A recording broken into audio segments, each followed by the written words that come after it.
Hello students, welcome to सेफिया online classes. कैसे हैं आप सभी स्टूडेंट्स? मैं आशा करता हूं कि आप बहुत अच्छे से होंगे। तो जैसा कि आप सभी स्टूडेंट जानते हैं कि लास्ट वीडियो में मैंने आपको 70 क्वेश्चंस करवाए थे प्याजे के संज्ञानात्मक विकास से संबंधित, और मैं आशा करता हूं कि वो वीडियो आपने बहुत ध्यान से देखी होंगी। अगर नहीं देखी है तो प्ले लिस्ट में जाकर देख लीजिएगा। तो आज हम बात करेंगे जीन प्याजे का नैतिकता का सिद्धांत। सबसे पहले मैं एक कन्फ्यूज़न आपका दूर करना चाहूँगा। कई बच्चों के दिमाग में होता है कि जब भी वो जीन प्याजे को देखते हैं, बस उनके दिमाग में एक ही बात आती है कि भाई संज्ञानात्मक विकास। अरे भाई, संज्ञानात्मक विकास की अगर हम बात करेंगे यहाँ पर, तो संज्ञानात्मक विकास जो है वो जीन प्याजे साहब ने दिया था, लेकिन उन्होंने नैतिकता का सिद्धांत भी दिया था। अभी पंजाब टेट के पेपर में देखो, एक क्वेश्चन आया हुआ था। उसमें मैं अगर आपसे बात करूं तो उसमें एक क्वेश्चन पूछा हुआ था कि जीन प्याजे का निम्नलिखित में से संबंध किस सिद्धांत से है। तो वहाँ पे दिया था सामाजिकता का सिद्धांत, संस्कृति का सिद्धांत, और सी पे दिया हुआ था नैतिकता का सिद्धांत, और चौथे में दे रखा था नन ऑफ दीज। तो अब बच्चों ने नन ऑफ दीज पे लगाया, क्योंकि वो ये मानते हैं कि जीन प्याजे का मतलब संज्ञानात्मक विकास का सिद्धांत। ठीक है, तो ये भाई बात क्लियर कर लीजिए आज आप। तो वहाँ पे नैतिकता का सिद्धांत भी आएगा।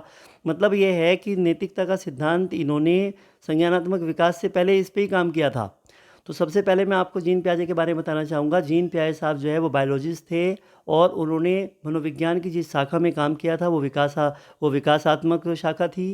क्योंकि मनोविज्ञान की बहुत सारी शाखाएं होती हैं, तो इन्होंने जो शाखा चुनी थी अपने अध्ययन के लिए, वो चुनी थी क्या? विकासात्मक। इसीलिए उन्हें विकासात्मक मनोविज्ञान का जनक भी माना जाता है। और चूंकि ये बायोलॉजी के छात्र रहे और इन्होंने बायोलॉजी पे पीएचडी की, जूलॉजी में भी इन्होंने पीएचडी की थी, आप समझ लीजिएगा ध्यान से। तो इन्होंने क्या किया कि इन्होंने हर चीज़ को, विकास को, इन्होंने तमाम चीज़ों को यानी बायोलॉजी के दृष्टिकोण से ही, उसी चश्मे से इन्होंने देखने का प्रयास किया। तो जैविकीय जो मतलब चीज़ें होती हैं, इन्होंने विकास में जैविकीय विकास पर और उसकी परिपक्वताओं पर, उस पर ज़्यादा इन्होंने बल दिया। जबकि वाइगोस्की साहब ने सामाजिकता पर और संस्कृति पर, भाषा पर ज़्यादा बल दिया। जबकि इन्होंने क्या करा, इन्होंने कहा कि भाई जो विकास है, मतलब वो बच्चे के अंदर क्या है कि वो जैसे जैसे उसका मानसिक विकास होता है, जैसे जैसे उसकी बुद्धि का विकास होता है उसकी उम्र के बढ़ने से, वैसे वैसे उस बच्चे के अंदर भाषा का और इन तमाम चीज़ों का विकास होता है। तो उन्होंने विकास को पहले रखा, और उन्होंने बताया कि जो बुद्धि होती है वो जन्मजात नहीं होती, वो ग्रहित होती है। ये भी उनका कहना था। ठीक है ना? तो ये सारे जो मैं पॉइंट्स बोल रहा हूँ ना, ये सारे क्वेश्चन में आपके लिए इंपॉर्टेंट रहेंगे, आप इनको नोट डाउन कर लीजिएगा। ठीक है। और उनका ये भी मानना था कि जो संस्कृति है और जो मतलब कि समाज है, उन्होंने एक्चुअली, मैं आपको जानकारी देना चाहूँगा, उन्होंने क्या किया था कि जो जैविकीय घटनाएं होती हैं बच्चों के अंदर, और जो जैविकीय मतलब कि विकास होते हैं, उस पर ज़्यादा उन्होंने बल दिया था। उन्होंने सामाजिकता पे और संस्कृति पे तो बिल्कुल बात ही नहीं करी थी किन्होंने, जीन प्याजे साहब ने। जबकि वाइगोस्की साहब ने इस पर ज़्यादा काम किया था। वो, उनका ये मानना था कि जो सामाजिकता होती है और जो संस्कृति होती है, यानी जो समाज है, ठीक है ना, सामाजिक और सांस्कृतिक और आपका भाषा, तो इन तीनों चीज़ के बीच में जो अंतःक्रिया होती है, इसी से बच्चे के अंदर विकास होता है। इसका मतलब उनके अनुसार पहले भाषा आती है और बाद में विकास आता है। जीन प्याजे के साथ में क्या है, जीन प्याजे के अनुसार पहले विकास आएगा फिर भाषा आएगी। ठीक है। तो ये जैविकीय जो परिपक्वताएं हैं, ये उसको ज़्यादा मतलब अहमियत देते हैं। जबकि वाइगोस्की साहब जो है वो संस्कृति को और सामाजिकता को ज़्यादा अहमियत देते हैं। तो चलिएगा, इसी बात में हम बात करेंगे। तो फिर इनके एक बात मैं आपको और बता देना चाहता हूँ कि जो इन्होंने अपना ये नैतिकता का सिद्धांत दिया था, और शुरू में इन्होंने इसी पे काम किया था, लेकिन ज़्यादा वक्त काम नहीं किया इन्होंने। तो इसी से इंस्पायर होके, चूँकि इनके कुछ काम में असहमति थी कई मनोवैज्ञानिकों को, तो कॉलरबर्ग ने इनके काम को आगे बढ़ाया था। और उन्होंने जो है फिर वहाँ पे एक बहुत ही अच्छा सा एक मतलब नैतिकता का सिद्धांत दिया था। और उनके नैतिकता के सिद्धांत से बहुत ज़्यादा क्वेश्चन आते हैं कॉलरबर्ग के, और बड़ा इंपॉर्टेंट भी वो है, और बहुत ही वाइड है उनका, और बहुत काम किया। उनका बड़ा काम है नैतिकता के सिद्धांत पे, लेकिन जीन प्याजे का कम काम है। उन्होंने बताया था कि जो नैतिकता होती है उसके 3 स्तर होते हैं, और उन्होंने 3 स्तर में उन्होंने 2-2 उसके अवस्थाएं बताई थी। कुल मिला के उन्होंने 6 अवस्थाओं का जिक्र किया है। बहुत ही वाइड है वो, मैं आपको डिटेल में टीच करूँगा, यू डोंट वरी। ठीक है, चलिए आगे चलते हैं। तो प्याजे के नैतिक विकास के सिद्धांत की शुरुआत एक कहानी से होती है। इस कहानी में 2 बच्चे पात्र होते हैं, एक का नाम ए और दूसरे का नाम बी है। ए नामक बालक अपने कमरे में पढ़ रहा होता है। जैसे ही खाने का समय होता है तो उसकी मम्मी उसे कमरे में बुलाती है। जैसे ही वह अपने अध्ययन रूम से खाने वाले कमरे में जाता है तो उसके दरवाजे खोलते ही उस दरवाजे के पीछे एक टेबल के ऊपर एक ट्रे रखी होती है स्टूडेंट, और वहाँ पर 12 कप रखे होते हैं। तो यहाँ पे करेक्शन कर लें, 6 की जगह 12 कप होते हैं। क्योंकि आगे मैंने 12 का जिक्र किया है तो ये टाइपिंग मिस्टेक है, इसका मतलब यहाँ पे 12 कप हैं, तो आपको कन्फ्यूजन नहीं होगा, ठीक है। ऐसा इसलिए हुआ क्योंकि उसको पता नहीं था कि दरवाजे के पीछे कप रखे हैं, अर्थात उससे कप अनजाने में टूट गए, उसने जानबूझकर नहीं तोड़े। तो एक तो कहानी का ये हिस्सा आपके सामने आ चुका है। आगे देखिए, अब बी नामक लड़का अपनी मम्मी के घर से बाहर जाने पर ऊपर अलमीरा में रखी जैम या पॉट या बिस्किट का डब्बा उठाने के लिए एक स्टूल, एक यहाँ पर एक है ये, एक स्टूल पर चढ़कर उसे उतारने की कोशिश करता है। अचानक उसके बराबर में रखा एक कप टूट जाता है। यह उस चंचल बालक की अनैतिकता को दर्शाता है कि उसने अपनी मम्मी के बाहर जाने पर ऐसा किया, ठीक है ना। तो ए ने 12 कप अनजाने में तोड़े हैं और एक कप तोड़ा गया है जानबूझकर, ठीक है। तो अब प्याजे साहब क्या करते हैं कि 6 वर्ष के बच्चों के सामने इस घटना को रखते हैं और उनका इंटरव्यू लेते हैं। मतलब ये जानने की कोशिश करते हैं बच्चों से कि देखते हैं भाई जो बच्चे हैं 6 वर्ष के, वो इस बारे में अपना क्या तर्क वितर्क देते हैं, क्या प्रतिक्रियाएं देते हैं, ठीक है, क्या रिस्पॉन्स। अब छोटे बच्चे हैं वो तो अपने हिसाब से ही बात को बताएंगे ना, देखिएगा। बस यही इनका एक बहुत ही इंपॉर्टेंट पॉइंट है। ये कहानी आपको समझ में आ जाएगी तो ये पूरा सिद्धांत आपको क्लियर हो जाएगा। ए ने 12 कप अनजाने में तोड़े, अब प्यारे साहब रख रहे हैं बात, जबकि बी ने 1 कप जानबूझकर तोड़ा। बच्चे कहते हैं कि 12 कप वाले बच्चे की गलती बड़ी है। ये बच्चे भौतिक परिणाम के आधार पर ही अपना निर्णय ले रहे हैं। देखिए, मैं आपको जानकारी देना चाहूँगा, मेरे शब्दों में सुनिएगा आप इस बात को। जब प्याजे साहब ने 6 वर्ष के बच्चों के सामने इस घटनाक्रम को रखा और उन्होंने बताया कि भाई एक बच्चे ने तो अनजाने में 12 कप तोड़े हैं और एक ने जानबूझकर तोड़ा है, तो बताओ इसमें से दोनों में से किसको ज़्यादा सज़ा मिलनी चाहिए। तो बच्चे क्या करते हैं कि वो कहते हैं कि 12, क्योंकि उन्हें जो भौतिक चीज़ दिख रही है सामने, तो उनको 12 संख्या ज़्यादा दिखाई दे रही है, एक कम दिख रहा है। इसका मतलब बच्चों का अभी जो उनकी जो इंटेंशन है, जो उसके अंदर इंटरनल फैक्टर छुपे हुए हैं कि किससे कोई घटना या किससे कोई जो काम हुआ है वो अनजाने, उसके पीछे इंटेंशन क्या थी, उसका इरादा क्या था, ठीक है ना। तो वो इतनी गहराई से उसको नहीं सोच पा रहे हैं, ठीक है, कि भाई वो अनजाने में हुआ और वो जानबूझ के काम हुआ है, ठीक है। तो अभी बच्चों का जो स्तर है, चूँकि वो 6 वर्ष के बच्चे हैं, अभी 6 वर्ष तक के ही बच्चे हैं वो, तो इसलिए उनको अभी वहाँ तक उनका लेवल नहीं है, वहाँ तक नहीं सोच पा रहे हैं वो। इसलिए वो तो केवल उसी चीज़ को देख पा रहे हैं जो उन्हें दिख रही है। क्या दिख रही है उन्हें कि भाई 12 कप तोड़े हैं और 1 कप एक ने तोड़ा है, तो वो केवल 12 कप और 1 कप के कंपैरिजन से ही जो है आइडिया लगा के अपना निर्णय दे रहे हैं। बात समझ में आए आपके? वो अंदर की जो इंटरनल उसकी इंटेंशन है, उसका जो भाव है, वो वहाँ तक नहीं सोच पा रहे हैं, ना ही उनका लेवल उस लेवल पे सोचने का है। क्लियर? तो इसका मतलब ये हुआ कि वहाँ पे बच्चों ने कहा कि जो 12 कप जो जिसने तोड़े हैं वो वाला बच्चा ज़्यादा दोषी है और उसको सज़ा मिलनी चाहिए, 1 कप वाले को सज़ा नहीं मिलनी चाहिए, ठीक है। चलिए, तो जीन पियाजे ने अपना पहला अध्ययन नैतिक सिद्धांत पर किया। ये अध्ययन पूरा भी नहीं हुआ था कि उन्होंने संज्ञानात्मक विकास पर काम करना शुरू कर दिया था, तथा उसके बाद कोहलरबर्ग ने नैतिकता का सिद्धांत दिया। पियाजे ने नैतिक सिद्धांत को निम्न 2 भागों में बांटा है। एक तो प्रायत्ता नैतिकता की अवस्था, हेट्रोनोमस स्टेज, और स्वायत्ता नैतिकता की अवस्था, उसको ऑटोनोमस स्टेज कहते हैं। अब ये पेपर में एक क्वेश्चन आया हुआ था कि नैतिक विकास का सिद्धांत किसने दिया, तो बच्चों ने क्या करा, कोहलरबर्ग पर निशान लगा कर आ गए। अधूरा ज्ञान हमेशा आपको परेशान करेगा, you should take complete knowledge, right. अभी क्या है कि कोहलरबर्ग से पहले काम किसने किया था नैतिकता पे, पियाजे ने किया था, तो इसका मतलब दोनों ने ही काम किया था। तो यहाँ पे ए और बी ऑप्शन भी दिया हुआ है, तो यही ऑप्शन सही होगा। और सिंपल क्वेश्चन जल्दबाजी में गलत हो जाते हैं हमसे, इसलिए हमें बहुत ही ध्यान से करना चाहिए। फिर हमारे 1-2 नंबर से हमारा पूरा सिलेक्शन रुक जाता है और फिर बाद में कहते हैं सर हमारा तो सिलेक्शन नहीं हुआ। तो ध्यान से पढ़िए आप लोग, आगे देखिएगा।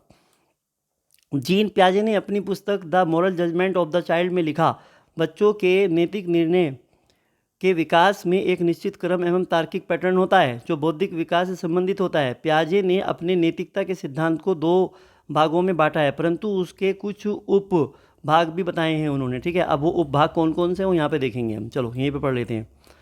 अब सबसे पहले हम प्रायत्ता नैतिकता का सिद्धांत पढ़ते हैं, हेट्रोनोमस, ठीक है। इसमें सबसे पहली कंडीशन हम पढ़ते हैं प्रतिमानहीनता। यहाँ से एक क्वेश्चन आता है, इस पॉइंट को आप समझ लीजिएगा बस, ठीक है। एनोमी क्या होती है? इस अवस्था को जन्म से 5 वर्ष तक माना गया है। इस अवस्था में बच्चे में नैतिकता का अभाव होता है। बच्चा अपनी मम्मी की नाक की नोज़ पिन या कानों की बालियाँ जोर से पकड़कर खींचता है, फर्श पर चल रही चींटियों को मार देता है। इस अवस्था में बालक किसी के सुख दुख की भावनाओं को महसूस नहीं कर पाता। बच्चा सबके सामने अपने पापा को जोर से थप्पड़ मार देता है। बाहर से सीखकर गाली भी वैसे ही दे देता है जैसे कि वो सुन के आता है, जैसे वो कोई पोएम सुना रहा हो, ठीक है। इसका मतलब उसे सही और गलत का तर्क वितर्क की शक्ति नहीं है उसके पास में, तो वो डिफरेंस नहीं कर पाता है। इसका मतलब उसमें नैतिकता का यहाँ पर अभी अभाव है। तो अभी वो किसी के दुख दर्द को नहीं समझ पा रहा है, ठीक है ना। इसीलिए बच्चों में यहाँ पर नैतिकता का अभाव पाया गया है, और इसीलिए बच्चे को कहा जाता है कि जन्म के समय बच्चा न तो नैतिक होता है और ना ही वो अनैतिक होता है, ठीक है। तो अभी भी वो 5 वर्ष तक की जो उसकी आयु मानी गई है दीन प्याजे के अनुसार। तो यहाँ पर ये अवस्थाएं आपने देखी होंगी कि यहाँ पर बच्चा क्या कर रहा है, अभी वो नैतिकता के जो गुण हैं वो उनसे बिल्कुल, जो उसके तर्क वितर्क हैं और जो उसके नियम हैं वो उनसे काफ़ी दूर है, उसे मालूम ही नहीं है अभी इन चीज़ों के बारे में। इसका मतलब यहाँ पर अभाव है नैतिकता का, ठीक है। चलिए अब देखिएगा यहाँ पर नंबर 2 पॉइंट, प्रायत्त नैतिकता, ठीक है। अब हम यहाँ पर इस पॉइंट को पढ़ लेते हैं कि प्रायत्त नैतिकता होती क्या है, ये देख लीजिएगा, ठीक है ना। चलिएगा अभी हम पहले ही पॉइंट पे हैं, ठीक है ना, उसी के पॉइंट में डिस्कस कर रहे हैं हम लोग। ये इसका सेकंड पार्ट आ जाएगा, ये उसी के आप पार्ट मानिएगा बस, ठीक है। चलिएगा, इसका अर्थ होता है कि दूसरों पर निर्भरता। इस अवस्था में बच्चे 5 से 8 साल तक के बच्चे होते हैं इस अवस्था में, और इसमें बच्चे नैतिकता अपने माता पिता, अध्यापकों, माहौल व संस्कृति से सीखते हैं। इसलिए इसे सत्तावादी नैतिकता भी कहते हैं। अर्थात इसमें बच्चे नैतिकता के लिए अपने बड़ों, दूसरों पर निर्भर होते हैं। जैसे उदाहरण देखिएगा समझ में आ जाएगा। इसमें बच्चे कक्षा में शिकायती होते हैं, शिकायती के रूप में पाए जाते हैं। यदि कोई बच्चा किसी कक्षा में पढ़ाई के दौरान कुछ खा रहा है तो बच्चे शिकायत लेकर मैडम के पास चले जाते हैं। मैडम, ये बच्चा पढ़ नहीं रहा है, इस बच्चे का तो ये बच्चा तो इस समय लंच कर रहा है। तो जब तक वो उस बच्चे को पिटवा नहीं देते तब तक वो शांत नहीं बैठते। इस अवस्था में बच्चों को लगता है कि नियम अपरिवर्तनशील होते हैं और हमें उनका पालन करना चाहिए। आपने देखा होगा अक्सर जो छोटे बच्चे होते हैं, 5 से 8 साल तक की उम्र के हम बच्चों की बात करें, पहली, दूसरी, तीसरी क्लास की अगर हम बात करें, तो आप उनकी क्लास में जाइएगा। उन बच्चों के अंदर क्या होता है कि जो भी नियम होते हैं, वो उन्हीं नियमों को जो भी उनके माता पिता या जो उनको स्कूल में टीचर्स बता देते हैं, तो वो उन्हीं नियमों का पालन करते हैं, ठीक है। वो उन्हीं को नैतिकता मान लेते हैं, ठीक है। और अगर कोई नियम तोड़ने का प्रयास कर रहा होता है तो वो बच्चे क्या करते हैं कि बार बार मैडम के पास जाकर शिकायतें करते हैं कि मैडम, ये बच्चा देखो मेरी पेंसिल बॉक्स चुरा रहा है, इसको ये गलत बात है, इसे मेरी पेंसिल बॉक्स में से पेंसिल नहीं चुरानी चाहिए। ये अभी आप पढ़ा रही हैं, देखो ये चॉकलेट खा रहा है। इसका मतलब उन्हें ये बात पता है कि जो चॉकलेट खाई जाती है वो इंटरवल में खाई जाती है, रेसिस में खाई जाती है। अगर उसके अलावा कोई बच्चा नियम का उल्लंघन करता पाया जाता है तो वो उसी चीज़ को नैतिकता मानते हैं, ठीक है। तो इसका मतलब ये है यहाँ पर, और जब तक वो किसी दूसरे बच्चे को नहीं पिटवा देते और पनिश नहीं करवाए थे, जब तक वो बच्चे बिल्कुल भी चैन से नहीं बैठते हैं, ठीक है। तो इस तरीके की जो भावनाएं होती हैं बच्चों के अंदर, मतलब जो बच्चे होते हैं, सत्तावादी नैतिकता इसे कहते हैं। और ये नैतिकता बच्चे अपने माता पिता से, स्कूल से, माहौल से, या ये बच्चे कहाँ सीखते हैं, अपने अध्यापकों से सीखते हैं, ठीक है। तो इस नैतिकता को प्रायत्त नैतिकता कहा जाता है। चलिए, अब ये प्रायत्ता जो पारस्परिकता होती है, हेट्रोसिटी, रेसिप्रोसिटी, ये 8 से 13 वर्ष तक की आयु तक होती है। ये इसी का एक पार्ट है, पहले वाले का ही। इस अवस्था में बच्चों में अपने साथी को बचाने की भावना विकसित हो जाती है तथा बच्चे पारस्परिक आपस में एक दूसरे का सहयोग करते हैं। मैं रवि की शिकायत नहीं कर सकता, वह मेरी मदद करता है, जहाँ गिव एंड टेक वाली भावना विकसित हो जाती है। अब बच्चों में ग्रुप के हितों के विषय में सोचना लगते हैं। आपने देखा होगा कि 8 से 13 साल तक के जो बच्चे हैं, जैसे थोड़ा सा और अपर क्लास में चले जाते हैं उससे आगे, तो उसमें क्या होता है स्टूडेंट, अब बच्चों के अंदर वो जो पहले वाली अवस्था है वो ख़त्म हो गई।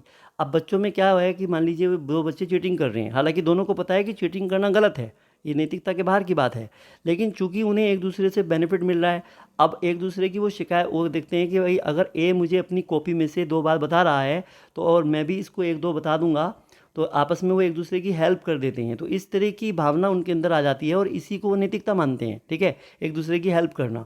तो फिर वो क्या करते हैं कि भाई अगर मैं इसकी जो जाके मैडम के सामने पोल खोलूँगा तो ये मेरी भी पोल खोलेगा।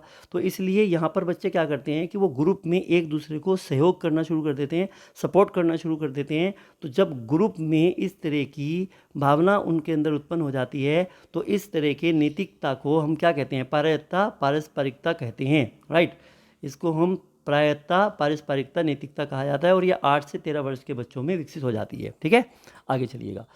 अब इसमें ये स्वायत्त नैतिकता होती है, ऑटोनोमस मोरालिटी, ये 13 से 18 वर्ष में होती है और इसमें बच्चों में पूर्ण रूप से सोचने समझने की क्षमता विकसित हो जाती है। इसमें बच्चे मोरल इक्वालिटी, नैतिक समानता विकसित हो जाती है।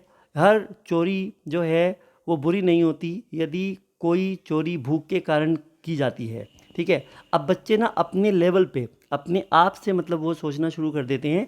ठीक है ना, अब ऐसा नहीं होता यहाँ पर, चूंकि मेच्योरिटी लेवल तो आ गया है। अब तो जो मैडम ने कहा था बच्चों को, छोटे बच्चे थे वही उनके लिए नैतिकता थी। ठीक है, अब यहाँ पर क्या है कि बच्चे जो है चूंकि इस लेवल पे आके थोड़े मेच्योर हो जाते हैं और वो उनके अंदर इतनी समझ विकसित हो जाती है कि हमारे लिए क्या सही है क्या गलत है। अब वो अपने आप से स्वतः ही, ठीक है ना, सेल्फ मतलब अपने आप ही अपने दिलो दिमाग से सोचकर किसी भी चीज़ का अच्छे या बुरे का तर्क वितर्क की शक्ति से वो, चूँकि देखो यहाँ पे तो अब क्या है कि यहाँ पे आपने देखा होगा किशोरावस्था आ गई है। अब यहाँ पे एक कॉन्फ्लिक्ट आ गया था। जो कोलरबर्ग थे वो कहते भी प्रौढ़ावस्था के बारे में तो उन्होंने बात ही नहीं की है। ठीक है ना, तो उनकी आलोचना भी की इन्होंने, यहीं से उन्होंने अपना काम करना शुरू कर दिया था। ठीक है, वो हम अगली वीडियो में देखेंगे। तो यहाँ पर देखिएगा स्टूडेंट, तो यहाँ पर बच्चों के अंदर क्या होता है कि ऑटोनोमस का मतलब क्या होता है कि बच्चा खुद से अपनी तर्क वितर्क शक्ति से वो समझ ले कि क्या सही है क्या गलत है। तो इस अवस्था में जब बच्चा आ जाता है तो ये अवस्था उनकी सेकंड है और इसका नाम स्वायत्ता नैतिकता है। ठीक है स्टूडेंट, तो चलिएगा अब हम यहाँ पे कुछ इनके इम्पॉर्टेंट जो क्वेश्चंस हैं वो देख लेते हैं। छोटा सा ही है, ज़्यादा बड़ा सिद्धांत नहीं है ये। अब मैं कुछ क्वेश्चन करवाऊंगा तो आपको क्लियर हो जाएगा। ठीक है स्टूडेंट, चलिएगा।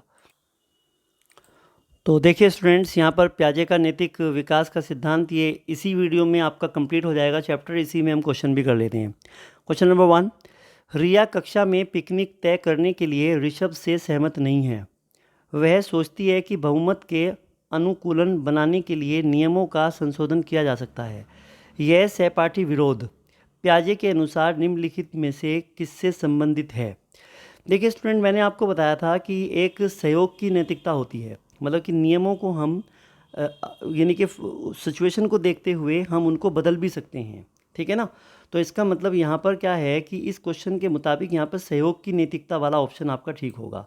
ठीक है ना, लेकिन जो बच्चे होते हैं वो नियमों को फिक्स मानते हैं, लेकिन बाद में मैंने आपको याद होगा कि मैंने आपको उसकी एक सेकंड स्टेज बताई थी। तो उसमें मैंने आपको बताया था कि बच्चे जो हैं नियम जो होते हैं वो यानी कि सिचुएशन के हिसाब से किसी को सहयोग देने के लिए हम बदल भी सकते हैं, क्योंकि नियम जो बनाए जाते हैं वो लोगों के हित के लिए बनाए जाते हैं। क्लियर, अहित के लिए नहीं बनाए जाते। ठीक है ना, तो इसलिए यहाँ पे सहयोग की नैतिकता वाला ऑप्शन बिल्कुल ठीक होगा। आगे देखिएगा क्वेश्चन नंबर 2।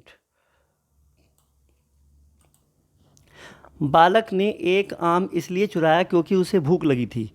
2 विद्यार्थियों ने इस घटनाक्रम पर निम्न प्रतिक्रियाएं आई। ए, वह बालक दोषी है क्योंकि उसने चोरी की।